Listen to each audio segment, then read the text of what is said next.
Hi hello friends, ಹೋಳಿಗೆ ಯಾವ ರೀತಿ ಮಾಡೋಣ ಅಂತ ನೋಡ್ಕೊಳ್ಳೋಣ ಬನ್ನಿ. ಒಂದು ಪಾತ್ರೆಯಲ್ಲಿ ಈ ಥರ ಬೇಳೆನ ನಾವು ಬೇಯಿಸ್ಕೋಬೇಕು.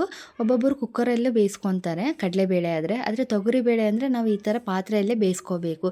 ಏಕೆಂದರೆ ನಾವು ಕುಕ್ಕರಲ್ಲೇ ಬೇಯಿಸ್ಕೊಂಡ್ರೆ ತುಂಬ ಬೆಂದ್ಬಿಡುತ್ತೆ. ತೊಗರಿಬೇಳೆ ಎಲ್ಲ ಬೇಗ ಬೆಂದ್ಬಿಡುತ್ತೆ. ಕಡಲೆಬೇಳೆ ಆದರೆ ಆ ಥರ ಬೇಡ, ಒಂದು ವಿಜೆಲ್ಲ ಕೂಗ್ಸ್ಕೋಬೋದು. ನಾವು ಈಗ ತೊಗರಿಬೇಳೆ ಹೋಳಿಗೆ ಮಾಡ್ತಿರೋದ್ರಿಂದ ನಾವು ಈ ಥರ ಪಾತ್ರೆಯಲ್ಲೇ ಬೇಯಿಸ್ಕೊಳ್ಬೇಕು. ನಂತರ ಈ ಥರ ಕುದ್ದ ನಂತರ ಬೇಳೆ ಬೆಂದಿದೆಯೇ ಇಲ್ಲ ಅಂತ ನೋಡಿಬಿಟ್ಟು, ಬೆಂದ ನಂತರ ಈ ಥರ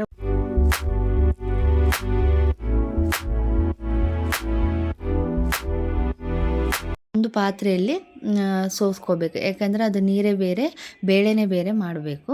ಅದು ನಾವು ಈ ಕೆಳಗಡೆ ಇರೋದು ನೀರು ಕಟ್ಟು ಅಂದರೆ ಅದಕ್ಕೆ ಹೋಳಿಗೆ ಸಾಂಬಾರು ಮಾಡಿದರೆ ಚೆನ್ನಾಗಿರುತ್ತೆ. ಅದರಲ್ಲಿ ಅದು ರೆಸಿಪಿನ ಯೂಟ್ಯೂಬಲ್ಲಿ ಅಪ್ಲೋಡ್ ಮಾಡಿರ್ತೀನಿ, ಚೆಕ್ ಮಾಡ್ಕೊಳ್ಳಿ. ಈಗ ಓನ್ಲಿ ನಾನು ಹೋಳಿಗೆ ಮಾಡೋದು ಯಾವ ರೀತಿ ಅಂತ ಹೇಳಿ ತೋರಿಸ್ಕೊಡ್ತೀನಿ. ಈ ಥರ ನೀರೆಲ್ಲ ಕೆಳಗಡೆ ಇದು ಒಂದು ಸ್ಪೂನ್ ತೊಗೊಂಡು ಸ್ವಲ್ಪ ಇದು ಮಾಡಬೇಕು.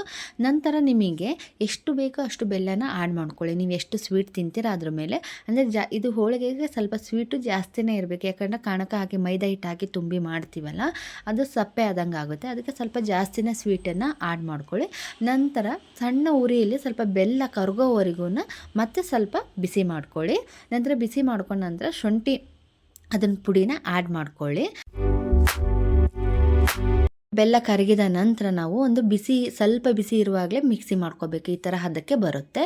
ನಂತರ ನಾವು ಮಿಕ್ಸಿ ಮಾಡ್ಕೊಂಡ ನಂತರ ನಾವು ಮೈದಾ ಹಿಟ್ಟನ್ನು ಕಲಿಸ್ಕೊಂಡು ಇಟ್ಕೊಂಡಿರಬೇಕು. ಮುಂಚೆನೇ ಯಾಕಂದರೆ ಅದನ್ನು ನೆನಿಬೇಕು. ಅದಕ್ಕೋಸ್ಕರ ಸ್ವಲ್ಪ ಅದಕ್ಕೆ ಅರಿಶಿನ ಆ್ಯಡ್ ಮಾಡ್ಕೊಳ್ಳಿ.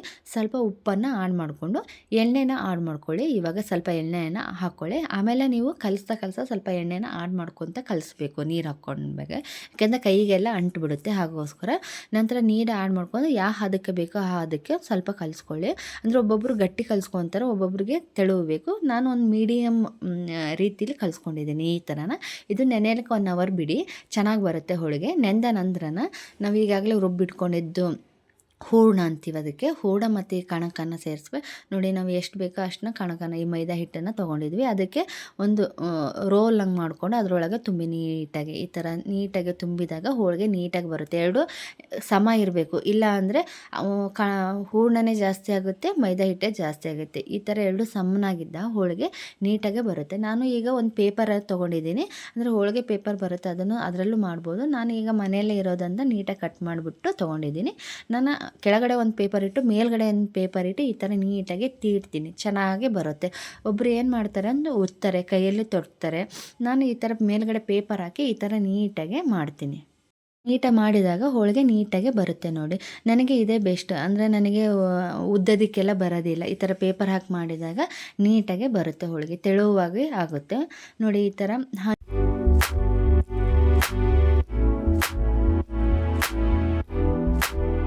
ನೀಟಾಗಿ ಬೆಂದ ನಂತರ ಸ್ವಲ್ಪ ಆಯಿಲ್ ಹಾಕ್ಕೊಳ್ಳಿ, ಚೆನ್ನಾಗಿರುತ್ತೆ ಹೋಳಿಗೆಗೆ. ಸ್ವಲ್ಪ